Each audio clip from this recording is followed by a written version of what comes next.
there anybody there?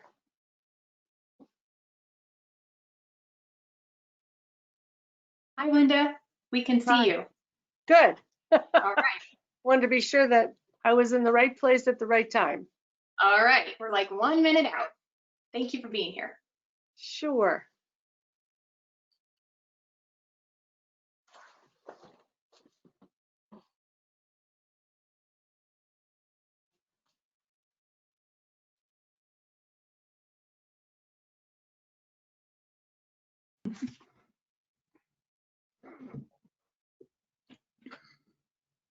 Well, we've already got 600 and some folks. Yeah, they said there were almost 3,000 who wanted to get in.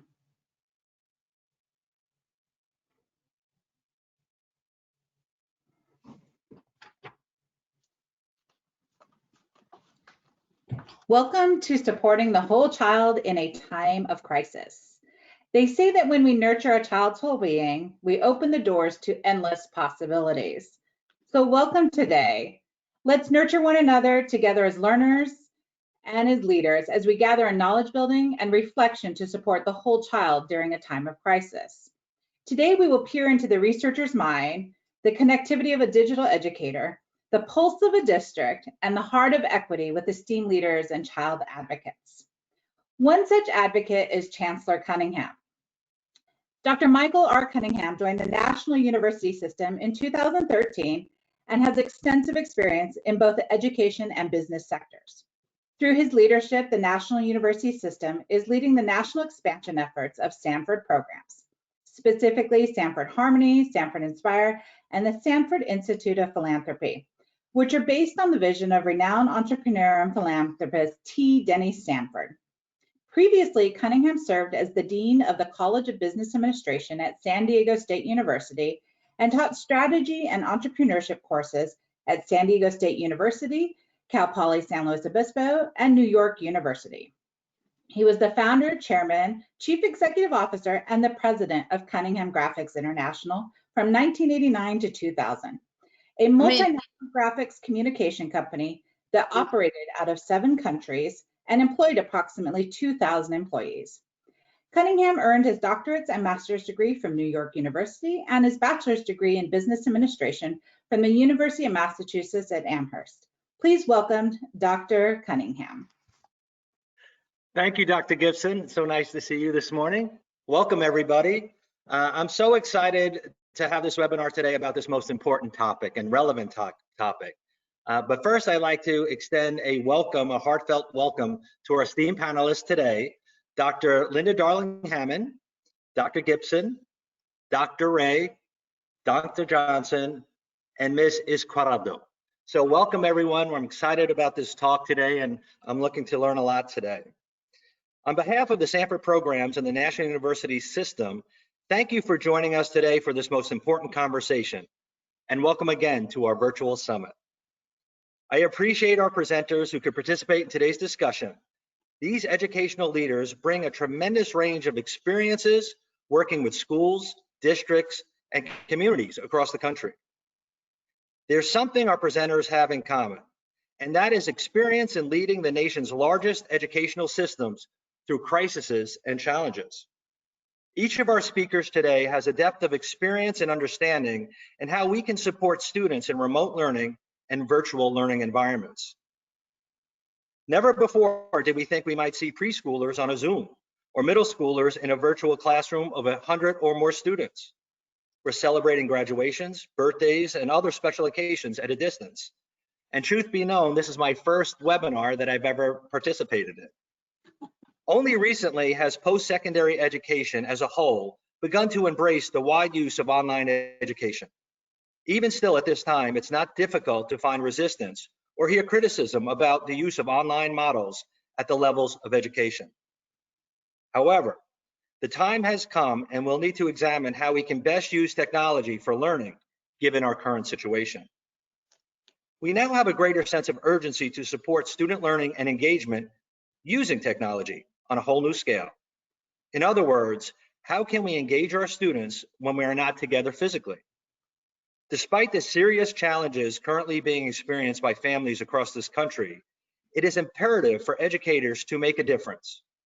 How might we develop, create, and innovate new strategies that support student success?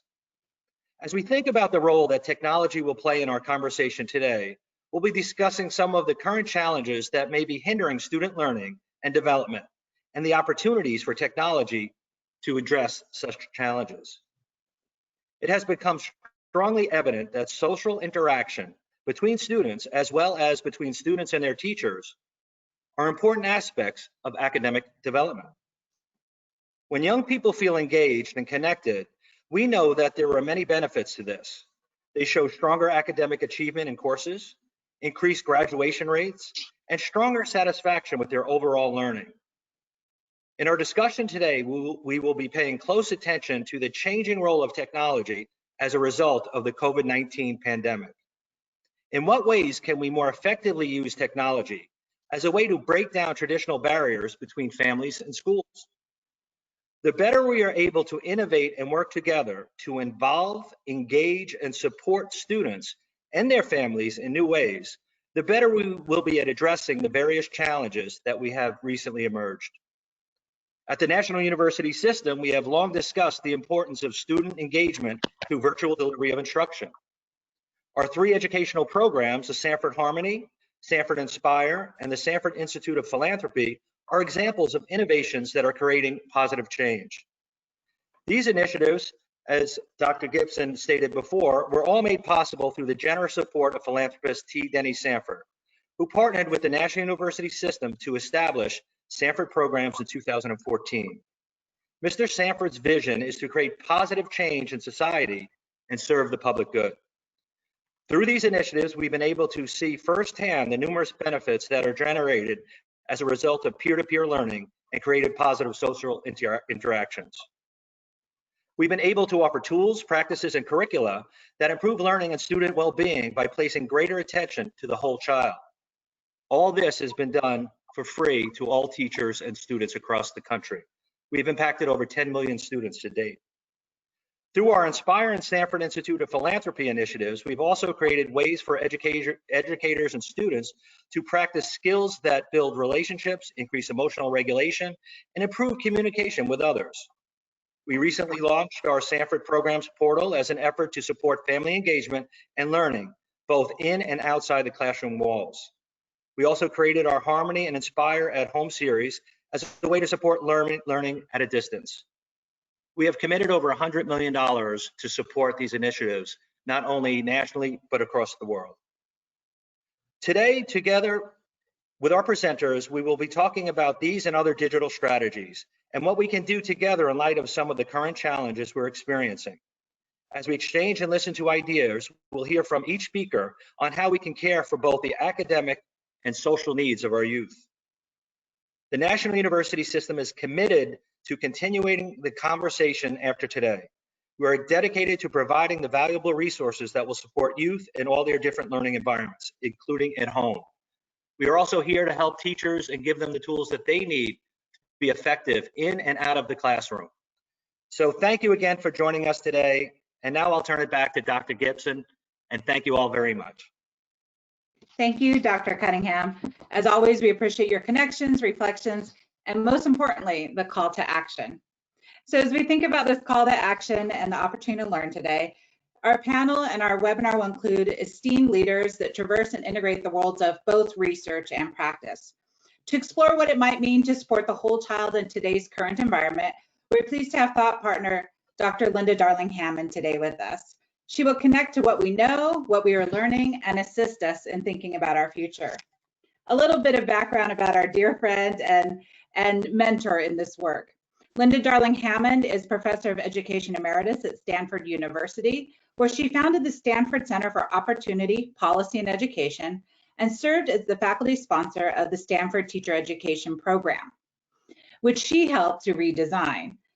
Darling-Hammond is the past president of the American Educational Research Association and recipient of its awards for distinguished contributions to research, lifetime achievement, and research to policy. She is also a member of the American Association of Arts and Sciences and of the National Academy of Education.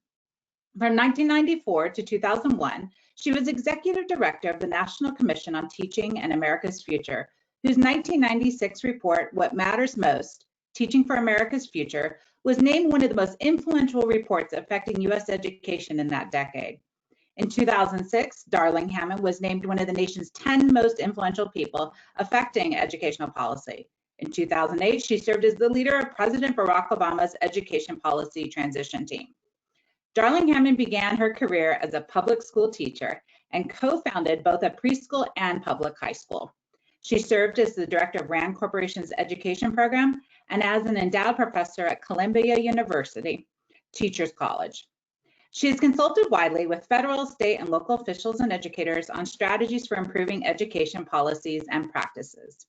Among her more than 500 publications, let me say that again, 500 publications, there are a number of award-winning books, including The Right to Learn, Teaching as the Learning Profession, Preparing Teachers for a Changing World, and The Flat World in Education, and my favorite, Teaching for Deeper Learning. She received an EDD from Temple University with the highest of distinctions and a BA from Yale University, magna cum laude. Please welcome our friend, our inspiration champion, Dr. Linda Darling-Hammond.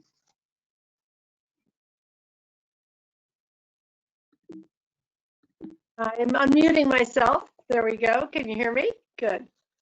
I'm delighted to be here, and wonderful group of panelists that are going to be participating in this seminar with me. It's great to be hosted by the National University System on this really important topic. I want to start off our thinking about the question of how we should be supporting children in their social, emotional, and academic learning and development during this time by flagging some of the equity issues that we also have to confront. It's become very obvious in this time that issues like the digital divide that we have been experiencing for a long time are fundamentally problematic. And as we think about building forward, we do need to put front and center the need to address and solve some of these issues. So when the pandemic began, in California, for example, an estimated 1 in 5 students lacked devices or connectivity. Nationally, surveys showed that at least 15% of students did not have connectivity at home to do their homework. We have seen across the country, through heroic efforts, districts large and small, in California ranging from Los Angeles Unified to little tiny Alpa, districts have dug deep into their reserves to provide computers and connectivity for students.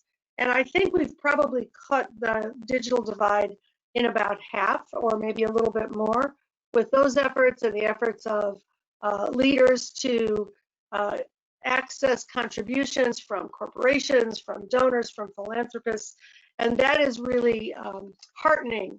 I think we've got to pay attention to completely closing that divide over the next couple of months because we are going to be in and out of school with this pandemic. We're already seeing the ways in which education is often interrupted by wildfires, by floods, by hurricanes in various places across the country. So this is the time to take advantage of the obvious need and solve that problem once and for all. I also know that the families of students who are in that position are also hard hit by these events, and they can't get access to telehealth, to employment, to benefits, to the Instacart that allows you to get your groceries at home rather than going out and braving the world to do so. So I think we all want to be sure that as we're building the right kind of learning systems, we do that on top of an equitable platform. In Maslow's hierarchy of needs right now, I would put digital connectivity right at the bottom of the pyramid, if you will.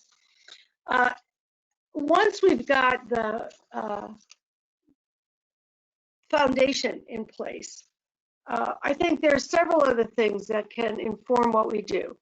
One is to emphasize authentic forms of learning and assessment. There's been a lot of conversation about what do we do to make sure that students are making progress through the curriculum. What do we do about grading? How do we handle issues and so on? I think it's really important to remember that children are always learning. And the question is, what do they learn? And what's supportable, most supportable at different moments in time? And I want to point out that in terms of cognitive development, there are sort of cross-cutting critical thinking and problem-solving skills, skills of observation and recording and questioning and researching, skills of quantitative reasoning, counting, measuring, thinking about the world around us in quantitative terms, reading and talking and presenting and communicating. These cross-cutting skills, if we activate them and use them in a variety of ways, are the underpinnings on which other academic skills and standards are built. And there are many, many opportunities to keep kids engaged in these ways, irrespective of what the learning situation is.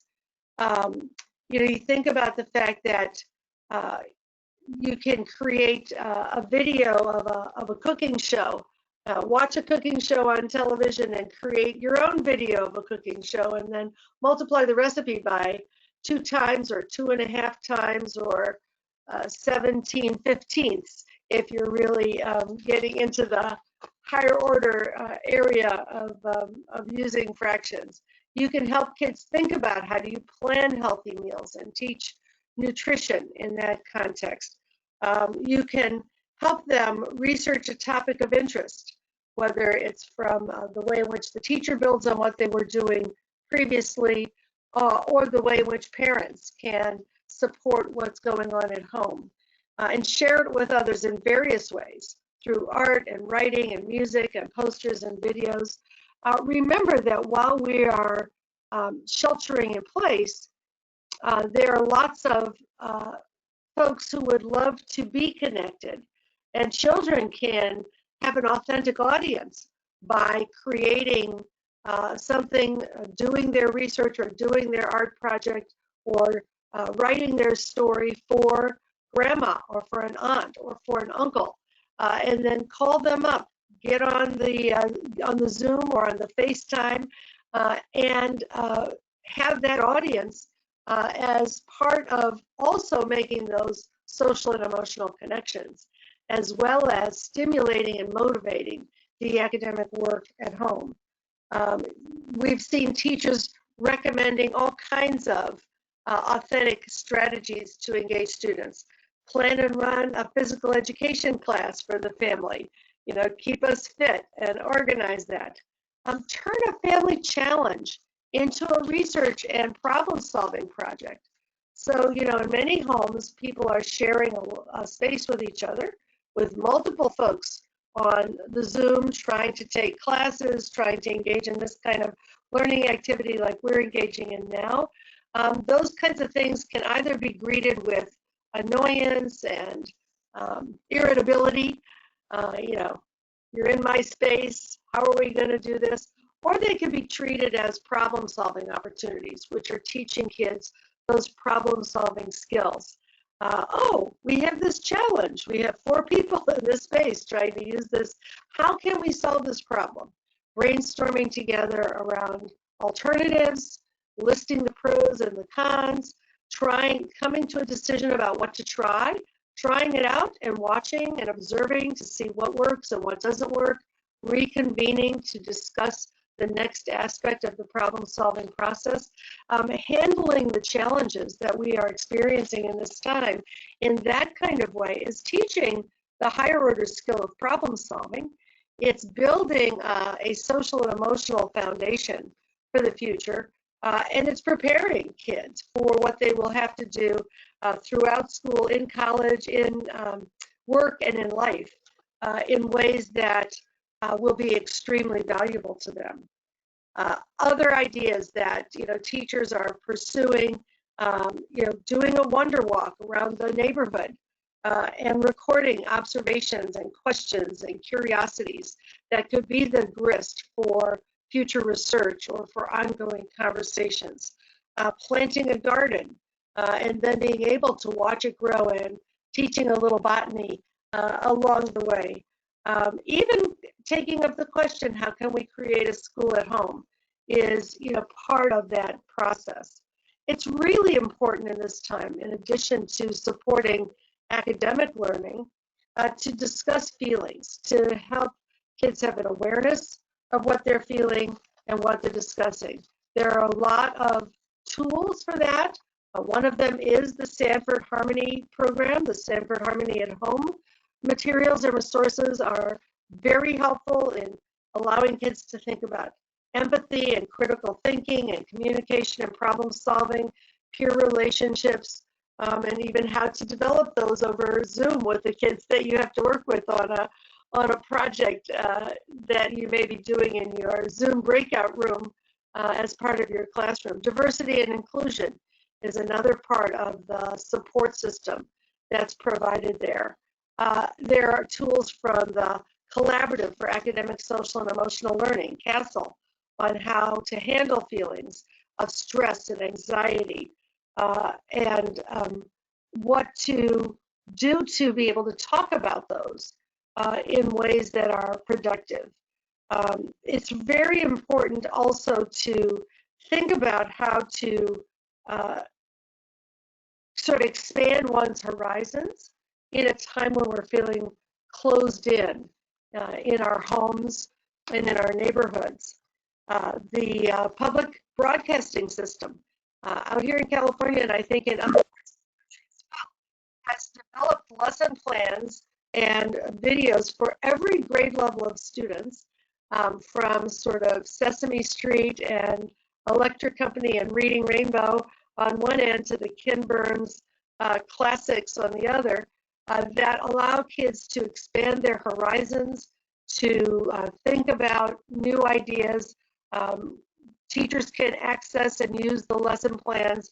Parents can do so as well, to use this opportunity to really broaden what we're aware of, what we're thinking about, how we deepen our foundational understanding of the world around us, of history, of science, and those are things on which other skills are built.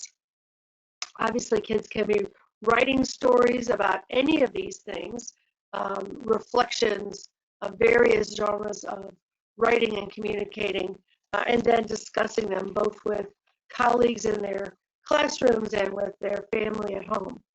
I want to take my hat off to the ways in which educators have been really working hard to create and sustain those relationships that are so fundamental to learning.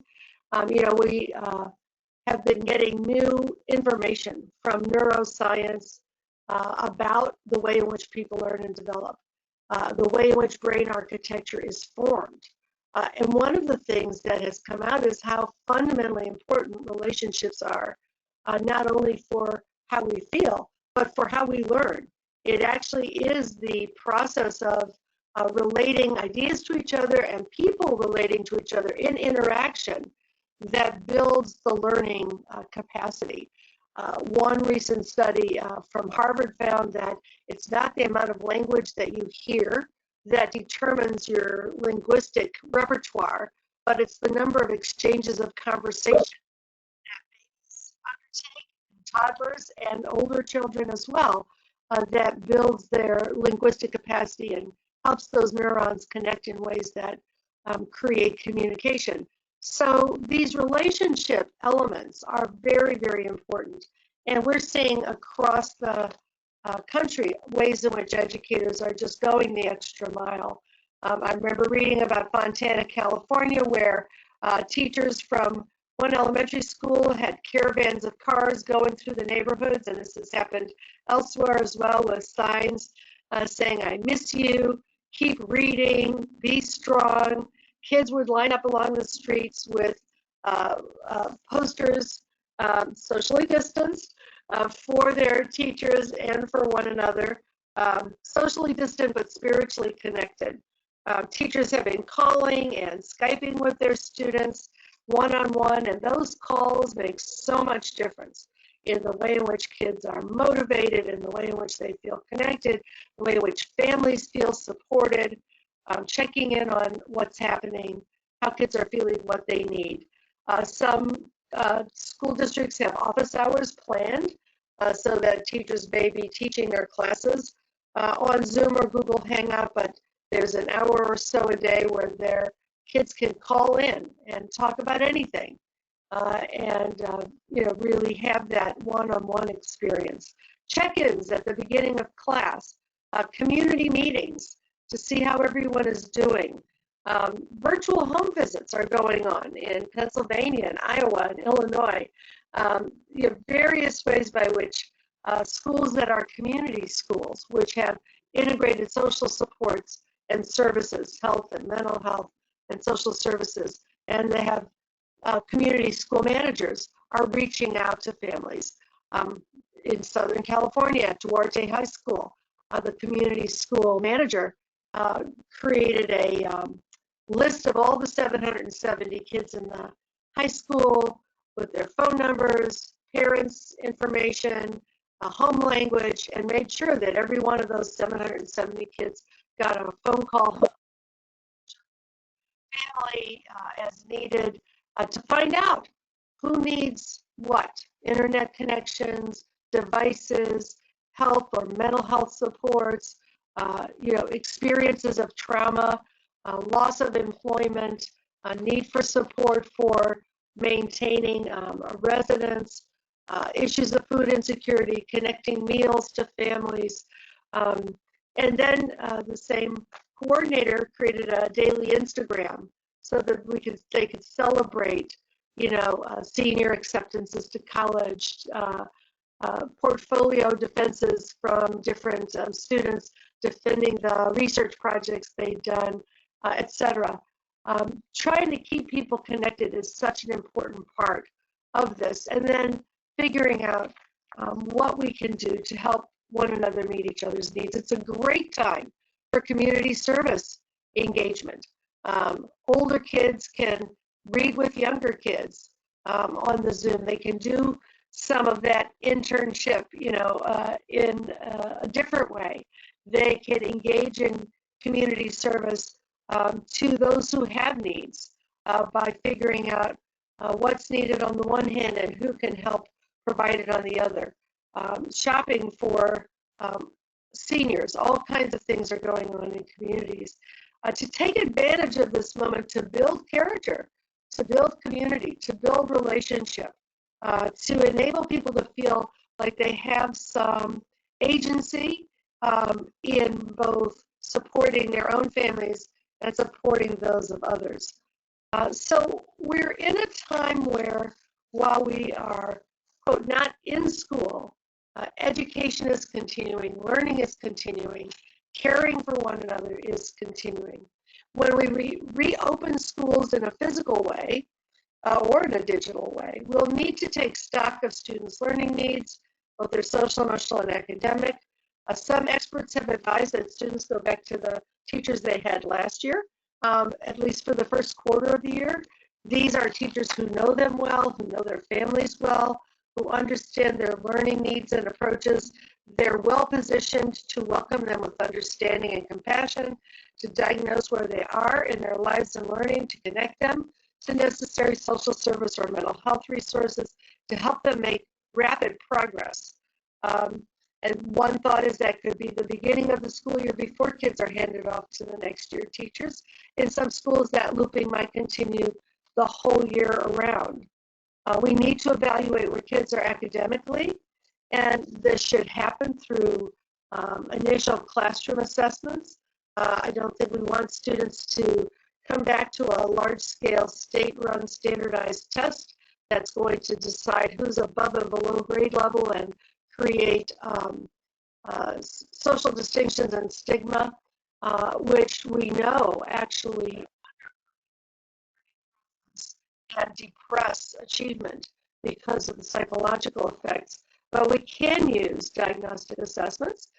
Some schools use the developmental reading assessment, others may use tools like NWEA or others, where they can sort of, at the right moment in time, when kids have been welcomed back and supported in other ways, learn where they are academically. We can also use a lot of the beginning of school to have kids writing and talking with each other and teachers about what they've experienced, what they need, and teachers to make their own diagnostic decisions about where kids are and in their progress and how to pick them up. We should be thinking about this as accelerating learning progress, not making up for or remediating deficits, because that puts us in a very different frame of reference for how we work with children and how they receive the efforts to support their learning. And finally, we do need to be sure that we can build the kind of integrated student supports for students. I think this is a wonderful time to expand the work that some districts are already doing in some states around community schools, these places where we bring together health and mental health and social service supports, expanded learning time, focus on the needs of individual kids, really reinforcing a multi-tiered system of support rather than having families try to manage bureaucracies with all kinds of red tape that make it difficult to get services, support the people in the school to organize that for students. In New York and Maryland, their high poverty schools all get an allocation of funds to create this kind of community school support system.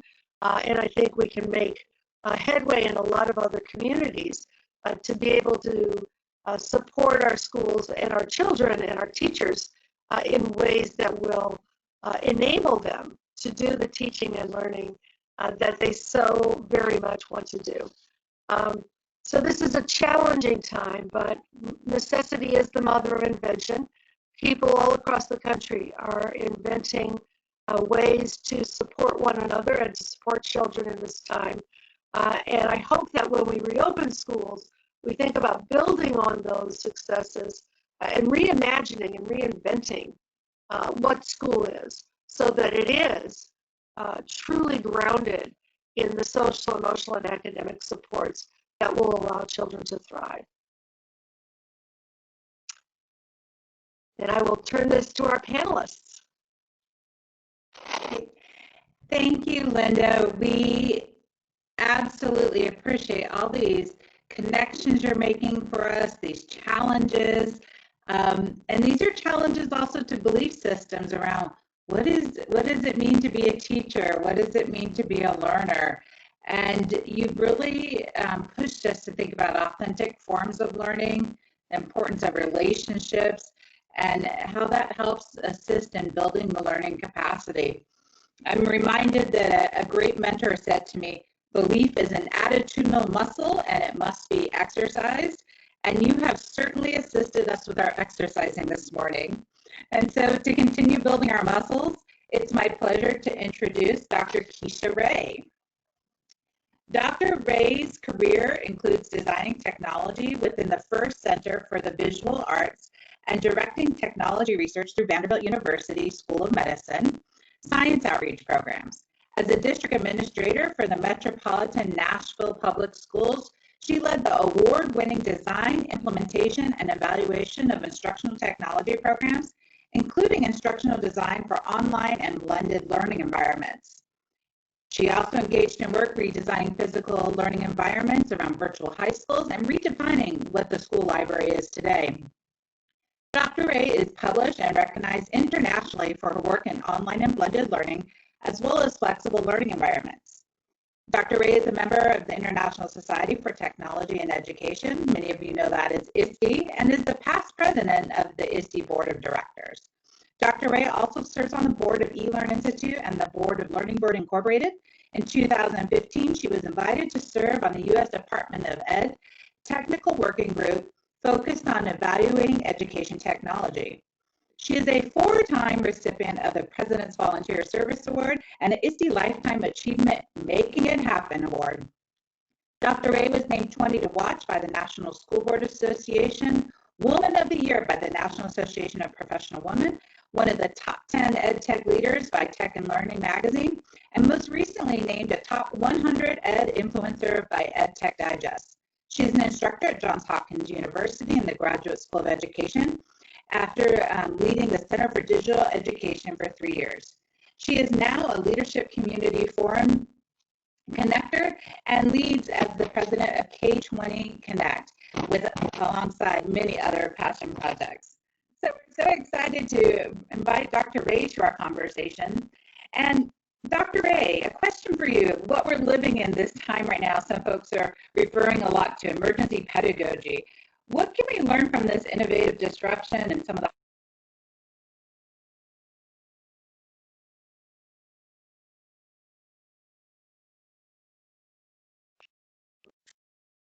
Well, thank you, Francis. Thank you for having me here. It was a pleasure being part of this panel. It was wonderful to hear from Dr.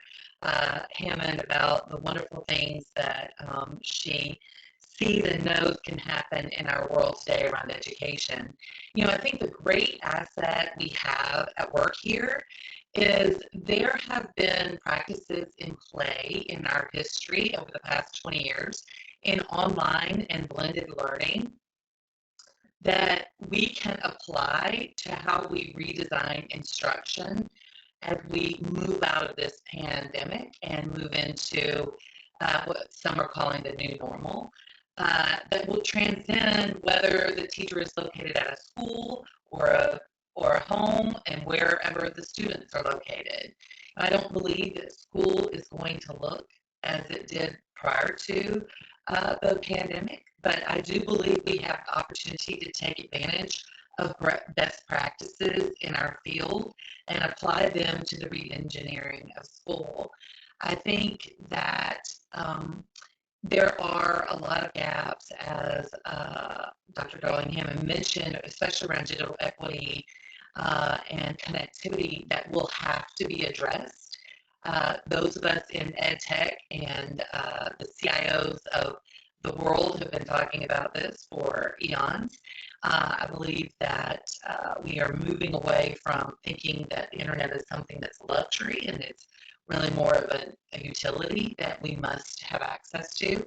I think we can design schools that can be much more engaging, much more fulfilling, and much more constructive for our learners, our teachers, and our families than they've ever been before. If we lean into effective practices and best practices of online and blended and reimagine what we need to do and what we should do to attend to all aspects of our whole child. Thank you, Dr. Ray. And you've worked closely also with some of our colleagues across the country and created networks with chief academic officers. And it's my pleasure to introduce one such leader in the 4th largest school district in the nation. Ms. Marie Izquierdo is the chief academic officer at the Miami-Dade County Public Schools. And it serves over 350,000 students and employs 53,000 teachers and staff. We can imagine what a great continuity of learning plan is needed there. As Chief Academic Officer, Marie has spearheaded efforts that have yielded the highest graduation rates to date for the district, increased the number of A and B rated schools, reduced the number of DNF schools in the urban core, earned the district a staggering 96 National Magnet Merit Awards, and garnered the school district the College Board Award for Equity and Access. Marie has been an advocate of bilingual education in Miami-Dade. Under her leadership, the district convened the Pathways for Biliteracy and Elementary Education Task Force that produced several recommendations to fully revamp the district's elementary world language program and ensure students acquire a second language to become both bilingual and biliterate citizens. She's a career educator with more than 25 years of experience, and Maria served with students as a principal, assistant principal, and a social studies teacher. In 2009, she was tapped by the Florida Department of Education to help boost student achievement amongst the state's lowest performing schools. Marie, we are so pleased to have you join us today. And take us into the pulse of a large school district.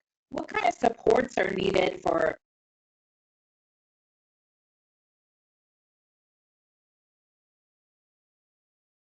Thank you so much, Dr. Gibson. I think I heard your question. I think the end of the question trailed off a little bit, but hopefully everyone can hear me. I see that I've been unmuted. Thank you so much for having me. I am just so honored to be on a panel with such distinguished guests, including Dr. Linda Darling-Hammond. Yes, Miami-Dade is very large. It's the fourth largest school district in the country, and we have over 430 schools. And we serve approximately 350,000 students. So you can imagine, as all districts in the country were grappling with school closures and the anxiety and uneasiness around this pandemic, the scale in Miami-Dade was quite daunting. For us, we are very blessed in Miami-Dade to have had the good fortune of being well positioned, in my opinion, around digital convergence is what we call our one-to-one. We are not at a one-to-one with 350,000 students in terms of device student ratios. We're really more at the 3-to-1, and in our most fragile schools at a 2-to-1. But having said that, we had in our arsenal around 200,000 devices at our disposal. I think that you can sum up the actions that we took in Miami-Dade around 3 kind of pillars, and that was communication, connectivity, and continuity. So the continuity of instruction, the continuity of learning was, we never wavered from that. We wanted to make sure that in spite of all of the uncertainty that surrounded our families, our homes, our students, that they felt a sense of normalcy, that the person or people that they see most regularly on a daily basis, which are the educators in our community, that they still connect with them. And so the very first phase of our distance learning initiatives revolved around just making those connections. And that leads me to connectivity and making sure that our students had both the device in their hand to be able to connect, and then more importantly, as both Dr. Darling-Hammond and Keisha Ray mentioned, the connectivity needed, the internet connection. We did survey our families before closure, and we received about 208,000 responses. And we knew then what that kind of world looked like for us and how big of a task we had before us. And so working with partners like Comcast and others and making sure that we could provide students with internet connectivity at home was vitally important in order to try to continue to mitigate the widening of the gap, which we knew would be inevitable. And then, of course, communicating at all levels to all stakeholders was vitally important for us, especially given our size. So we wanted to ensure that we had websites, even though they started very rudimentary and they became much more sophisticated over time. With everything that we published, every frequently asked question document in multiple languages, we were just constantly putting it up on our web pages so that folks could access them, including the media. Helping the media tell our story in terms of what were the expectations, because we knew that we could not do this alone. Our educators certainly could not do this alone, and that it required a partnership between the parents, the students, and the teachers. Quite frankly, I will tell you anecdotally that I feel that today, in this environment, which is certainly not ideal, I think that our family school connections are even stronger than when we were in the brick and mortar, because we're each getting a little insight into our daily lives. Students are having eyes into a teacher's home and vice versa. And so this critical need for communication has really created, in my opinion, stronger bonds between the family and the home. That's a silver lining in all of this, if you will. And then just making sure that we were constantly communicating. At the very beginning, in a system this large, we have very kind of strict protocols of communication, reporting lines, if you will. And one of the things that my superintendent did was kind of undo those protocols at the very, very beginning. So as the CAO, I was communicating directly with all teachers via email, within distribution groups, of course, as well as with all leaders, so that they were hearing one consistent voice through this humongous, phenomenal shift. And so that was early on in our shift towards instruction in the instructional continuity plan. I think that was very helpful. And then making sure that we were all using, whether it was communication, school operations, the superintendent's office, the academics and transformation office, which is my office, that we were using consistent language so that we could have a widened footprint as to the expectations and the roles that we were asking parents, teachers, and students to play. We have a parent academy that is a host for webinars for families on a myriad of topics. We've had it for many, many years.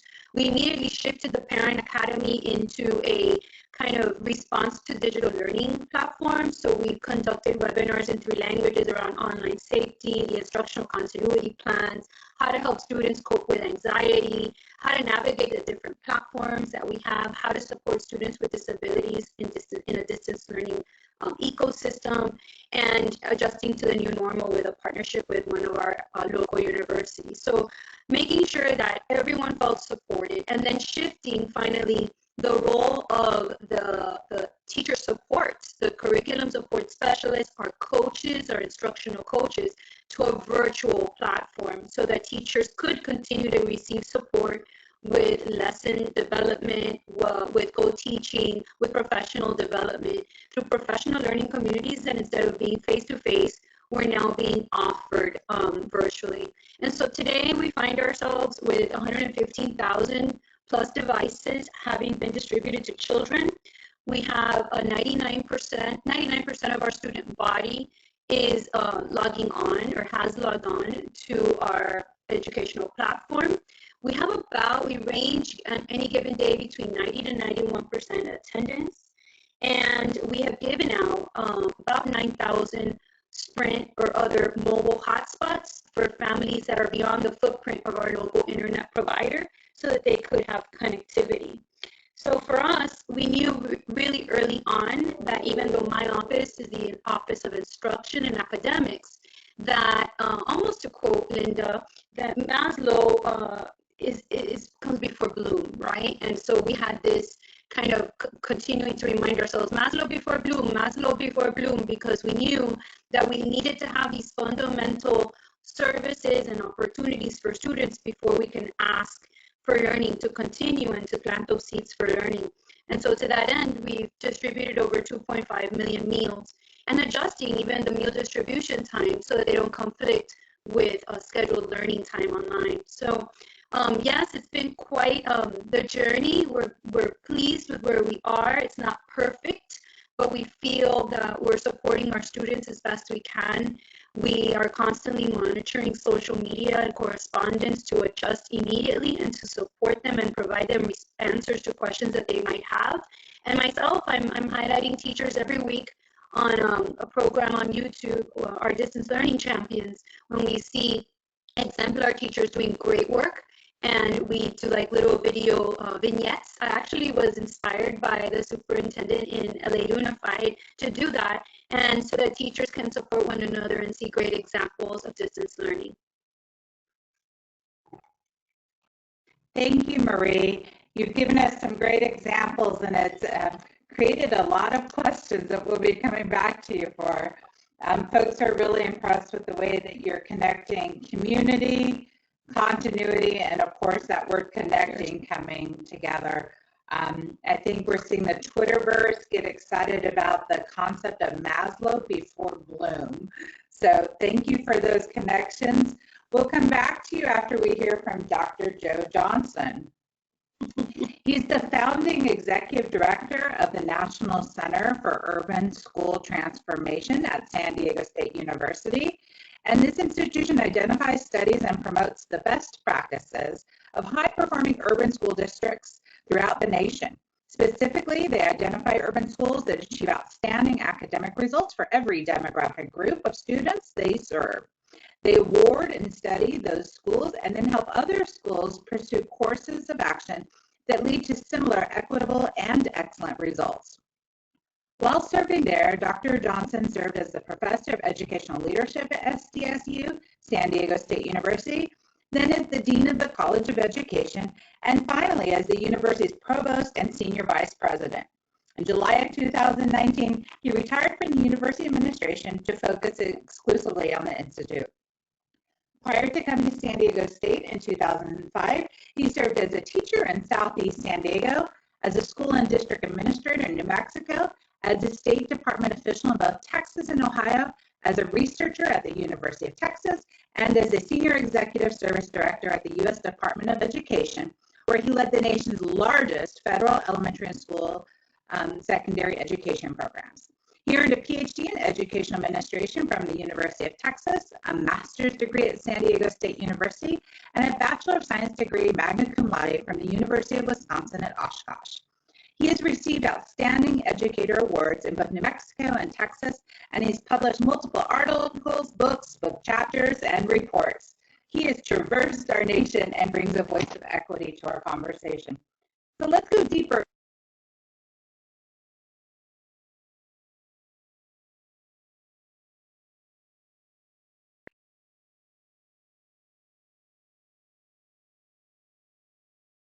Francis, I didn't hear you ask the question, but I'm going to assume that others either heard it or inferred.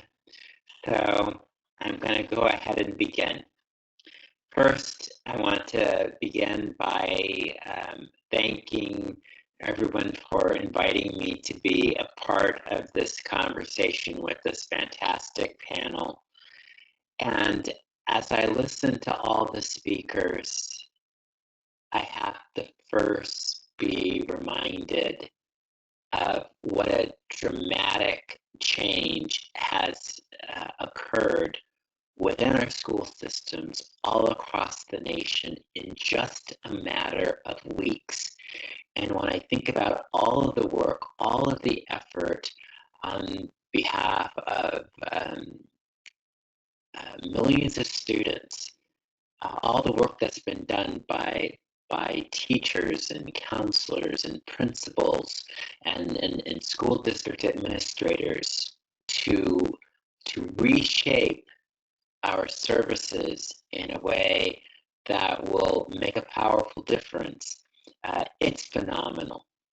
And so I think it's important to acknowledge our successes, our efforts to close that digital divide.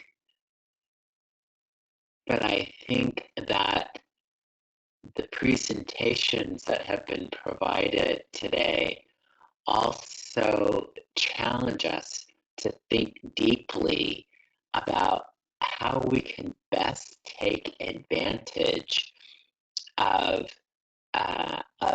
the tools that are within our grasp in a way that can help ensure that all of our students thrive, that all of our students excel, and that all of our students come even closer to meeting their potential in their lives. It's so easy to see that in the history of educational innovations, oftentimes gaps are exacerbated when those innovations come into play, because those innovations are often accessed by students who have traditionally succeeded. And oftentimes those innovations are designed in a way to support those students who have traditionally succeeded. We have an opportunity to ask ourselves, how can we make it such that in this innovation, in this opportunity, how can we increase the likelihood that students who have traditionally not been served well, students from low-income families, students who are English learners, students who are homeless or in foster care, students of every racial ethnic group, how can we help make sure that those students have an increased likelihood of success? And there's so many things that we can explore in terms of many of the things that that have been addressed today. But I'd like to go back to this notion of relationships that Linda Darling-Hammond addressed squarely and have been addressed by the other speakers as well. I think that it's appropriate for us to assume that the students who were least likely in our schools to feel included, valued, supported, and successful before the pandemic are the most likely to feel disconnected, disengaged, invisible, and unsuccessful now, unless we are deliberate and intentional in our outreach efforts so that we help those students believe that not only are we responding to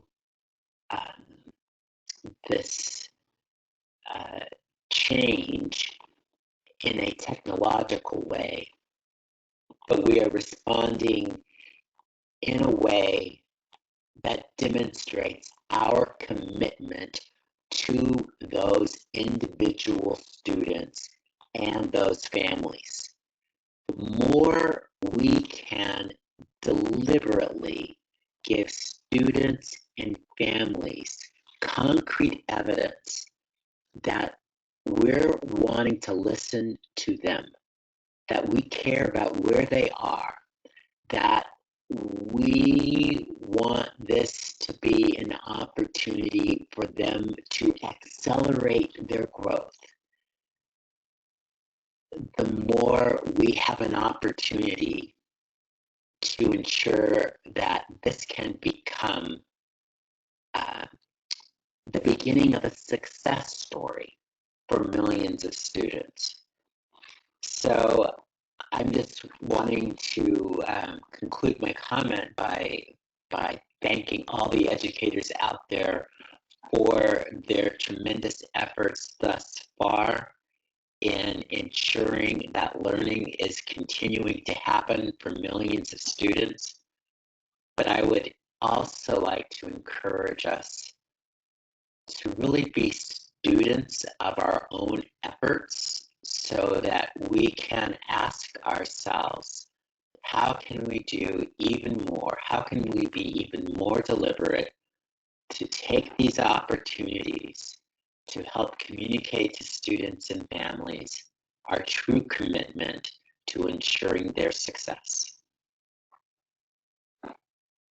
Thank you, Dr. Johnson. And some of these questions that are coming up from our audience are really around these issues of equity and what that lens will look like moving forward. And folks in the present are asking questions. I'm going to give this one to Marie. And the question is, how do you build relationships with students that you have not seen before? And now they're in this distance learning environment. So you mentioned that you have over 90% attendance rate. Students are logging on and getting connected to their teachers. How do you explain that success story in Miami? What are some things we can learn about?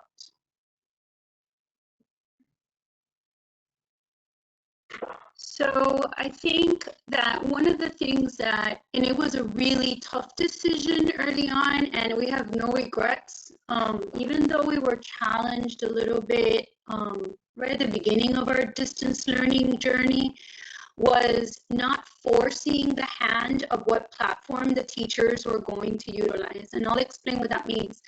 For a system as large as ours, it's sometimes for in an emergency situation, obviously, everyone wants to go to the same trough for information.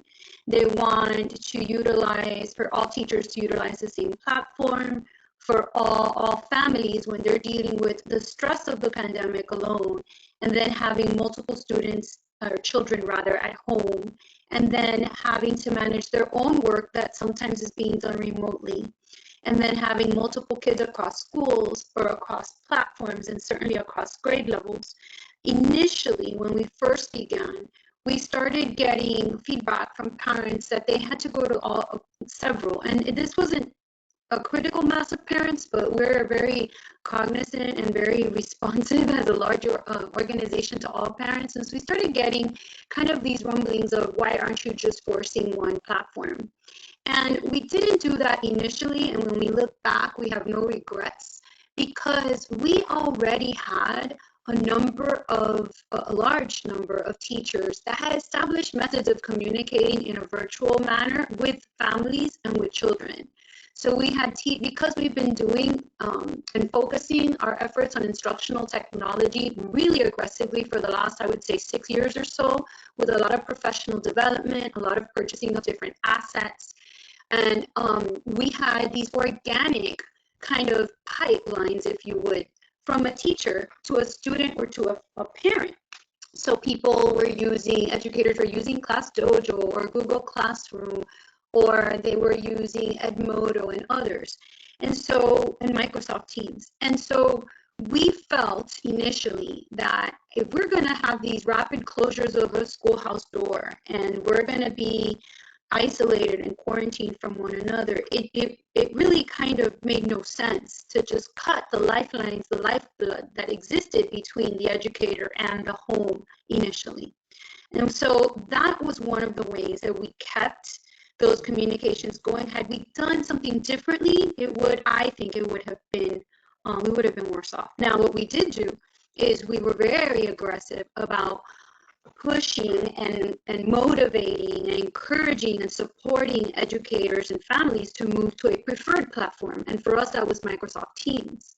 And so we started, when we first started this journey, with 18,000 users. These were organic users pre-closure in Microsoft Teams. We now have over 250,000 users. So without forcing the hand, without having to negotiate with a union, without eliminating or severing these pipelines of communication that currently existed, our users, our teachers, and our families have shifted somewhat to these other modes of communication and more of a mono platform, if you will. The other thing I think that's worth sharing with your listeners is we're big with data. On Miami-Dade, we always say data is my superpower. I actually have a shirt that says data is our superpower. And so for us, we're really good about developing dashboards. We use Power BI as our tool, and we create dashboards for specific roles or users or functionalities. And so immediately when we saw that closures were inevitable, we started designing dashboards that would allow us to filter by grade level, by gender, by economically disadvantaged, students with disabilities, by school site. We could look at this dashboard and at a touch of a button see where our hotspots were of, actually it's probably not a good word because that's where the hotspots weren't, right? Where we had digital deserts and where we had kids that were not connecting. And so the numbers that I told you or shared with you earlier are a result of those very easy glances at the dashboard, which tells me on any given day how many students signed on the distance learning platform, what kind of students they were, what percent of those kids are in our lowest 25%, meaning they're the most fragile in our district. And what we do with that data is then regionally, we have region superintendents and staff members that will make phone calls, will visit homes, will connect and make sure that that we're literally knocking on doors of students that are in the lowest 25%. That was our initial kind of most important group of students to reach, those and students with disabilities, and hand them a device, hand them a mobile hotspot, give them a set of instructions and support them. And I think that's how we've yielded the connectivity that I shared with you earlier. Thank you, Marie. Our next question is for Keisha, and it's related to all of the ideas that have been shared by both Joe and Marie. And this one's really a question of, given where we are right now, how do you scale the current environment and make sure that we're ready when we come back in the fall? So you've been working with some of the largest school districts in the nation. What are you doing to help support our teachers now and carry that through scale?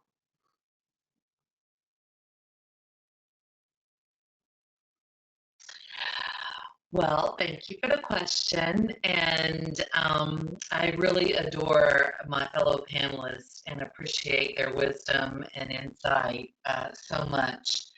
I hope I can lend as much insight to this question.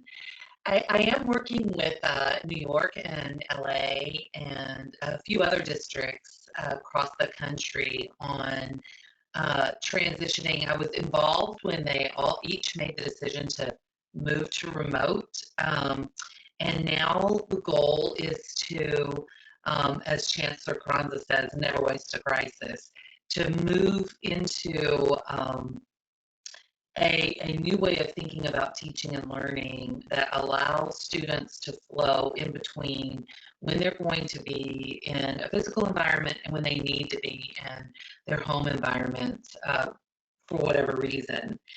And we are, we're starting in each of the districts. We're starting with two things on two different ends. One, we're starting with infrastructure, thinking what kinds of tools and infrastructure need to be in play in order for the supports to be there for the students and the families. And two, professional development. What kinds of strategies do our teachers need to know and be comfortable with, so that they can move seamlessly from one environment to the other and instruction can feel continual for the student.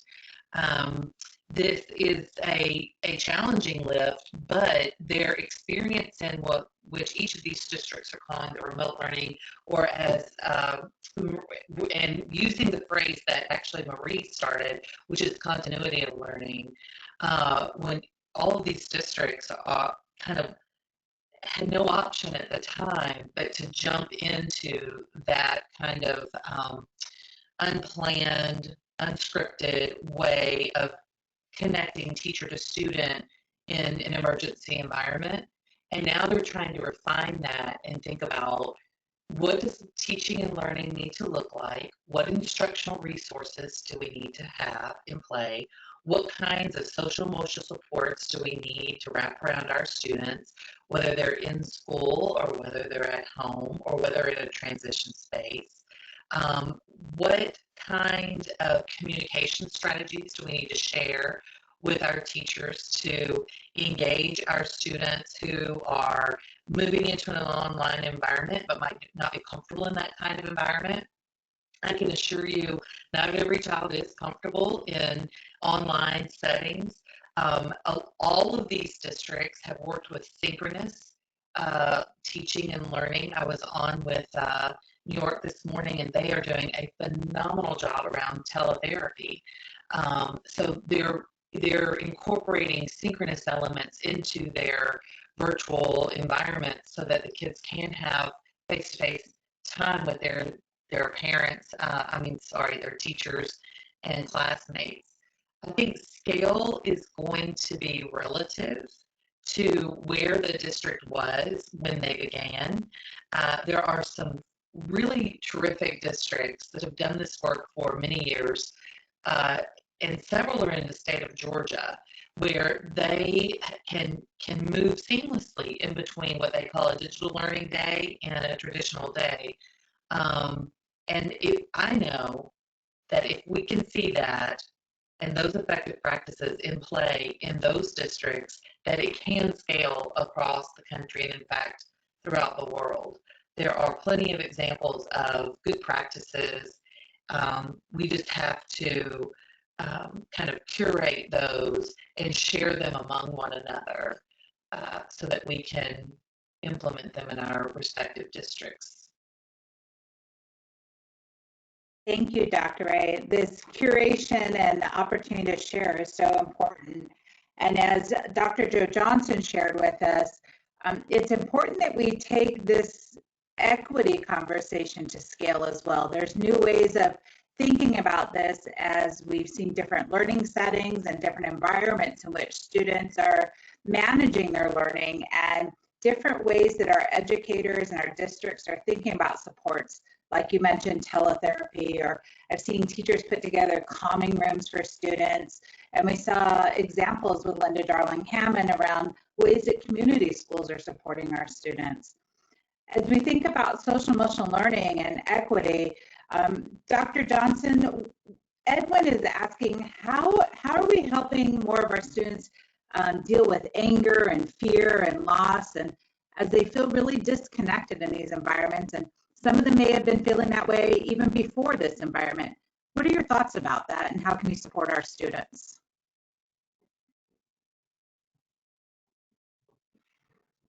That's a great question. It's so important because there's so many students who are dealing with traumas that we can only imagine.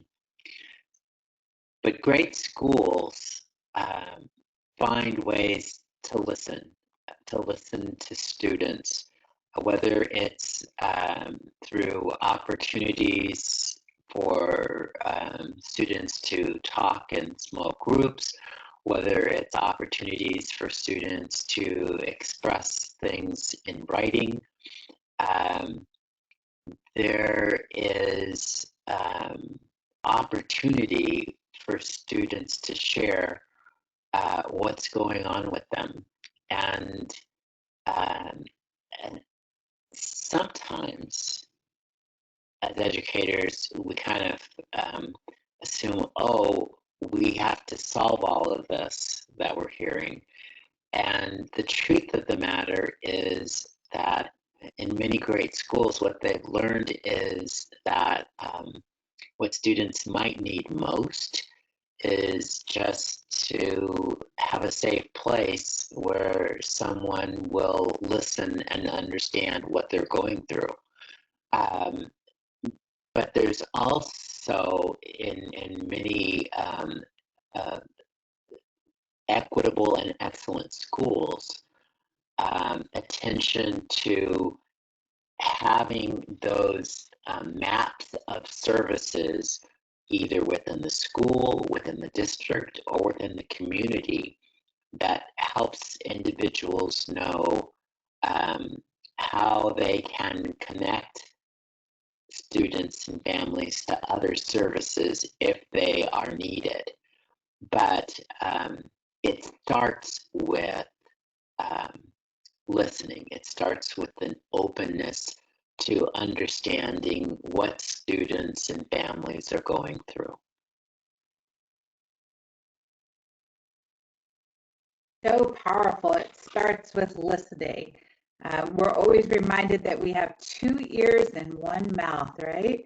So we want to listen twice as much as we speak. And yet there's so much power in the voice and how we speak as well.